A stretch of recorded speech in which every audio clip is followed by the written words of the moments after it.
To That's Football. It's our Premier League review of the weekend, and what a weekend it's been. We'll be talking about a few bottlers this weekend. Obviously Arsenal yesterday, United winning, yabba dabba doo. But we're going to start off with Liverpool versus Everton and what is looking like something that I think many Liverpool fans were fearful of, the bottling of the title by Jurgen Klopp. Look, a lot of people said, would you do a watch along today for the Everton-Liverpool game? I did think about doing it, and the only reason I didn't do it is because I had a bit of ironing to do, and actually I'm pretty glad because I thought it was a very, very, very poor game from a not even a neutral's point of view. I obviously wanted to see Liverpool losing the game, but it was not how I expected it to go. I think even the United game a couple of weeks ago, I was really surprised how a week ago, how he approached it. And I was really surprised again today to see how he approached it. Just not what I expected, because I thought it was very defensive from Jurgen Klopp.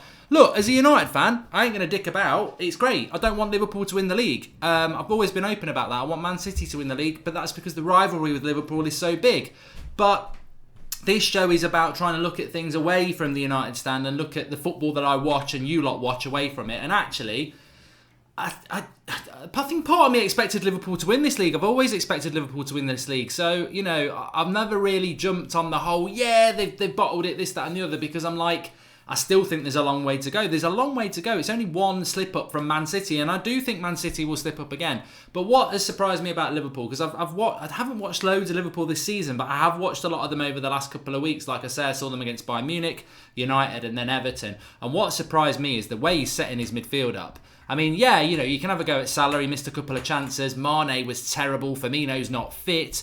Loads and loads of things you can talk about. But what surprised me most, from looking at it in a clearly footballing sense and taking the emotion out of it, United were decimated last week. Absolutely decimated. They had 3 injuries in the first half. They couldn't make substitutes in the second half. And he never went for it. It was like, points good enough at Old Trafford. That was potentially 2 more points they could have got. But today, against Everton, all right, United, it's a massive game. Everton's a massive game, but Everton haven't won a derby since 2010. And yeah, they're going to give you some passion, but your ability should come through. And he sets his midfield up with Henderson, Fabinho, Wijnaldum, then takes Wijnaldum off and brings Milner on, then takes Mane off and brings Lallana on.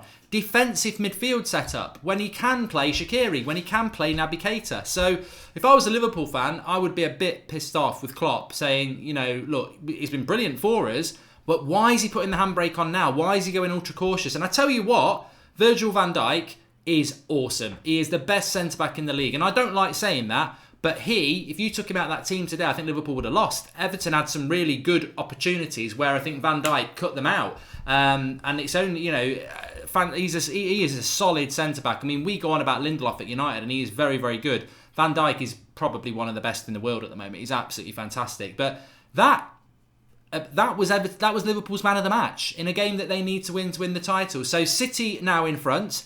And City, you know what? Yesterday, Bournemouth was a tough game for City to go and win that. They've got Watford next at home. You'd expect them to win that. Then you've got a bit of an international break. They've got cup games. I think City might get through. I know they've got some injuries, but they've got winnable games coming up. I think City might be able to go, leading into April. It's not over for Liverpool. It's not over. That's why I'm not going to go, they've blown the title or anything like that. But history with Liverpool is a hard thing. It's a hard thing. When I was on the Redmen TV a couple of weeks ago, I did say, as a United fan, I've been through... I mean, Lee Bollington says, how many trophies has Klopp won at Liverpool? We're going to talk about Arsenal, Spurs in the top 4 in a minute, but we're talking the top of the league at the moment.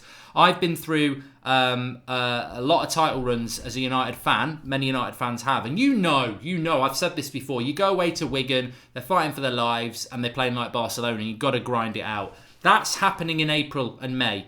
It shouldn't be happening in March. And I think Klopp's put the handbrake on way too soon. And can he release it now? Can he release it? They're trying to grind results out. Jamie Carragher said it last week. If Liverpool come out still on top of the league after the derby against Everton, then he thinks they'll win the league. And I personally felt the same. I thought if they got a result today, they'd have cut, we've played United and Everton away in a week, and we're still top of the league. That would have been the mentality of Liverpool. But now they've put a massive question mark over themselves, and they're going to put a lot of pressure on themselves. And again, they're playing catch-up, and it will be in their heads. It's not over for Liverpool. I still think City are capable of dropping silly points somewhere. And what I would say to City is, you better get a big enough gap against Liverpool that when we beat you, it doesn't hand Liverpool the title, because we're not going to give any favours. United will need those points when we're talking about top four in a minute. But that's the end of April that we play Manchester City at Old Trafford. So there's going to be more twists and turns, of course. But my one abiding thing from that game is that Virgil van Dijk, as good as he is, shouldn't be a man of the match in a game when you need to win it. And the way Klopp is setting that team up, very defensive in the midfield, not going for games. I mean, I just think if Liverpool don't win this league, their fans, it must be horrible to be a Liverpool fan. I don't really care because I'm a United fan, and I quite probably soak up how horrible it is for you. But, you know, from an empathetic point of view, and the last thing you want is empathy from United fans, you must be bloody fuming that you've played United reserves who couldn't make any subs for 45 minutes at Old Trafford and you didn't go for it. And at Everton, you don't go for it. And how many games have you drawn in your last 7? I think you've drawn 4 or something like that. So, but 2 points from Everton and United away in the circumstances, that's not good enough, is it? You know, I don't even know how many points they are off the top now. They were 1 point ahead. They've drawn today. They're 2.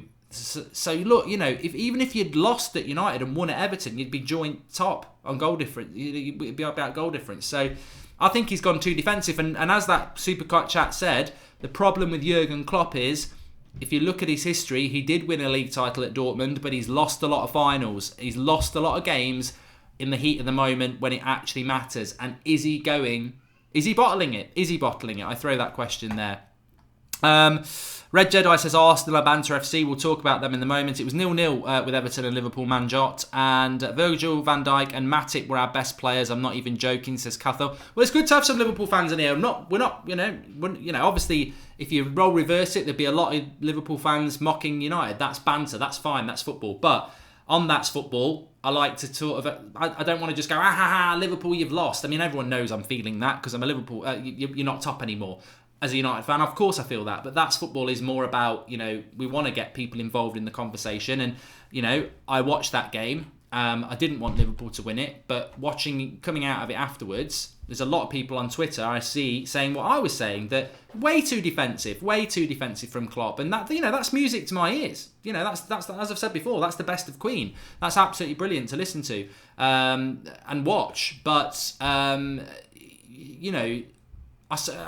felt it last week at Old Trafford as well. I thought that, why didn't he have a go at us? I mean, great, you didn't have a go at us, but why didn't you have a go at us? And again, why didn't he have a proper go at Everton? Everything was on the break, and Everton were the better team in the last 20 minutes, 100%. Like I say, Van Dijk really came into himself. So yeah, I think if I was a Liverpool fan, and I've seen a lot of Liverpool fans on social media, they're not happy, and I think they're right. And of course, you'll get mocked because people will say, "Oh, look at Liverpool fans moaning," but what a job Klopp's done this season. And then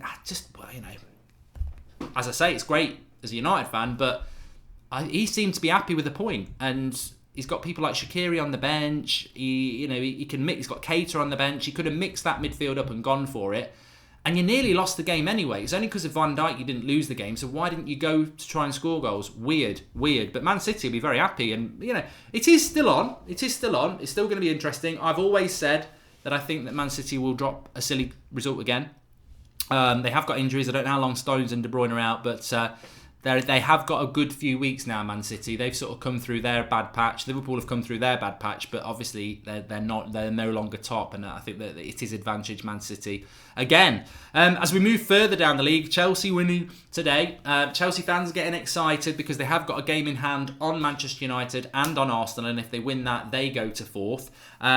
I wouldn't get too excited if I was you, Chelsea. I've looked at your last few fixtures. You've got to go to United. You won't win there. You've got to go to Anfield. I don't think you'll win there. So, I don't think Chelsea are a problem. As long as United keep doing what they're doing, and even Arsenal I think the game next week is set up really big. And I've got to be honest with you. I'll be saying it all week on the United stand.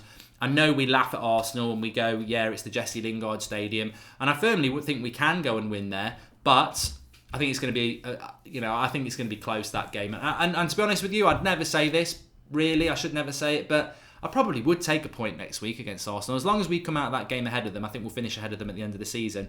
But Chelsea obviously are in the mix. Spurs, they're failing badly at the moment. Then what the problem with Spurs is, it's like I think they battled without Kane. Now they've got Kane back. I think they've probably dropped off thinking, oh, we've got Kane back. And actually, they needed to keep their foot on the pedal. We're doing Spurs versus Dortmund watch along here on Tuesday night, so join us for that. But they've got a 3-0 advantage. I think it's going to be a really, really good game, that one. But Spurs just seem to, 2 games, Chelsea, Arsenal, 1 point. They've dropped themselves in a race for top 4 when a couple of weeks ago they were apparently in the race for the title, which I never really thought they were. And of course, Spurs have got to go to Man City and Liverpool, so they can have a massive impact on the title. I personally think they'll probably lose both those games, and then that could really put them, out of the top 4. So interesting few weeks for Spurs. They need to get back on track fast.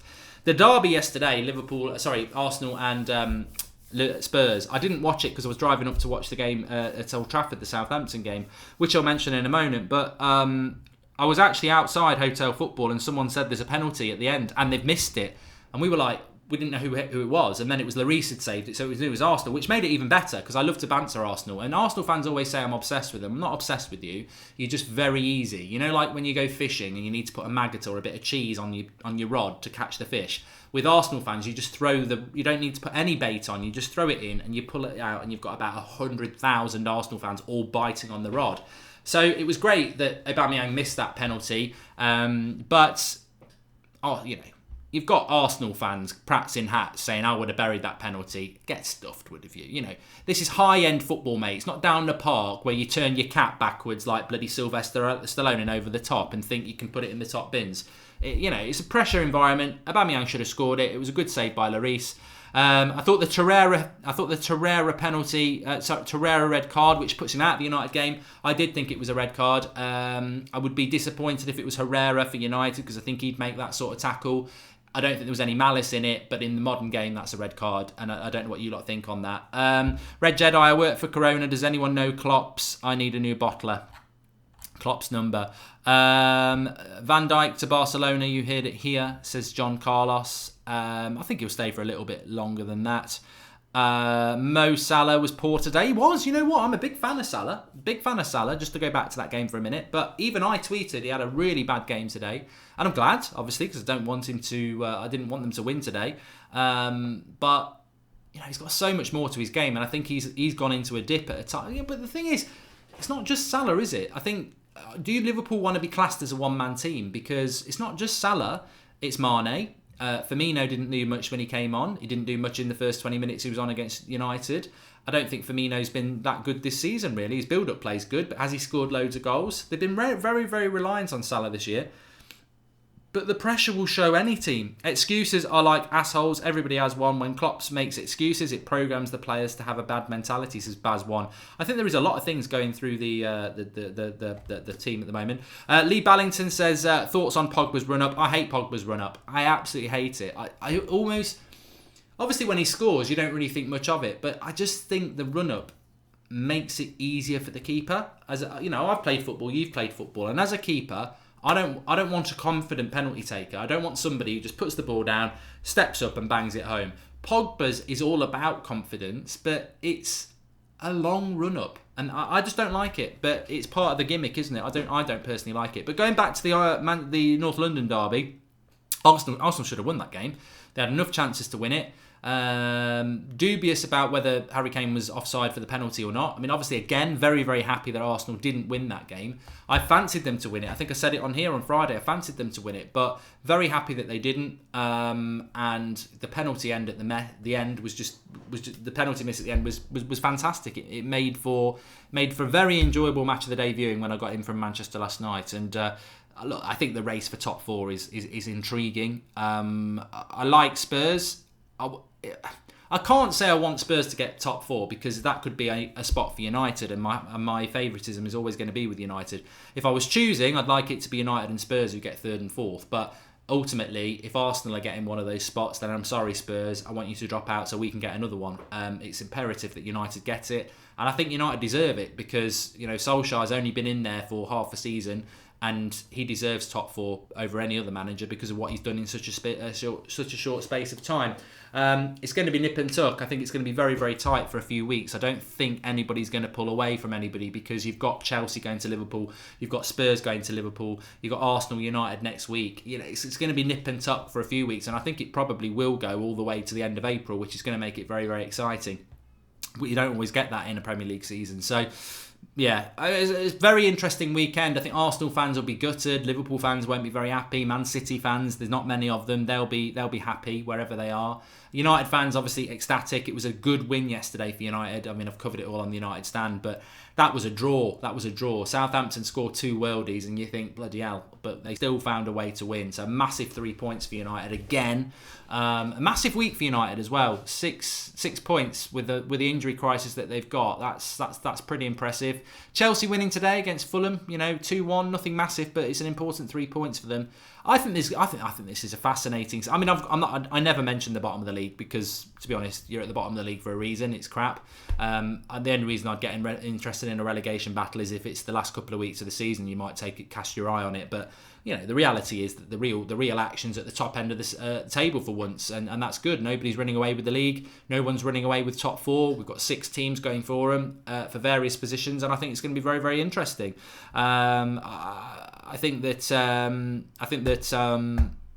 be a lot of questions about Klopp, and that's more pressure on Liverpool. I don't know what Liverpool's next game is, but obviously they're not in the Cup the week after, so I don't know whether they're playing then. Sometimes it's Premier League fixtures, but I think Liverpool needs a break. They need a break. They need to reassess. And for Man City, they need a break so they can get some of their injured players back. So it's interesting for Liverpool now. You've got that Bayern Munich game. Does that take on more importance or less importance? I think a couple of weeks ago, Liverpool fans were like, let's get knocked out by Bayern Munich. Really, if we do, it's not that bad because then we can focus on the league.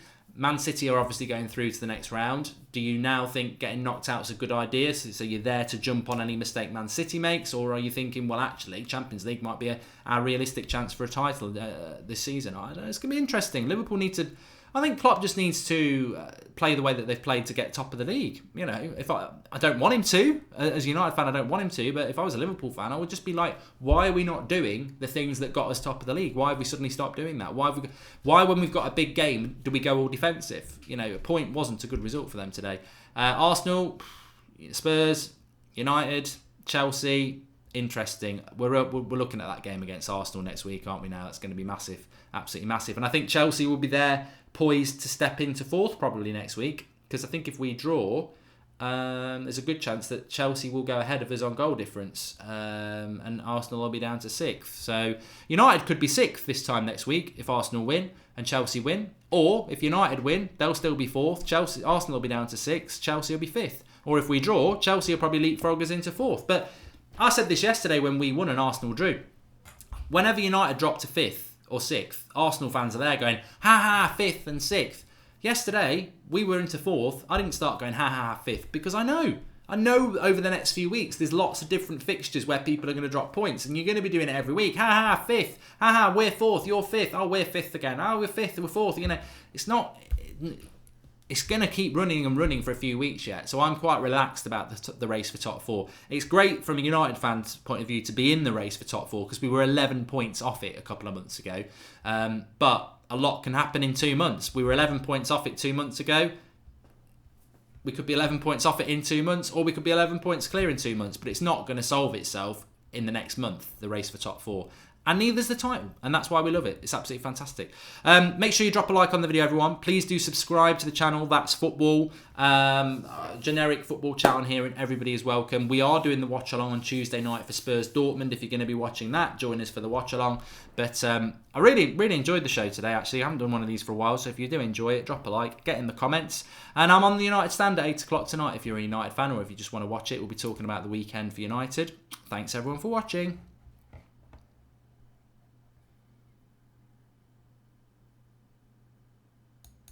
Back to the ironing.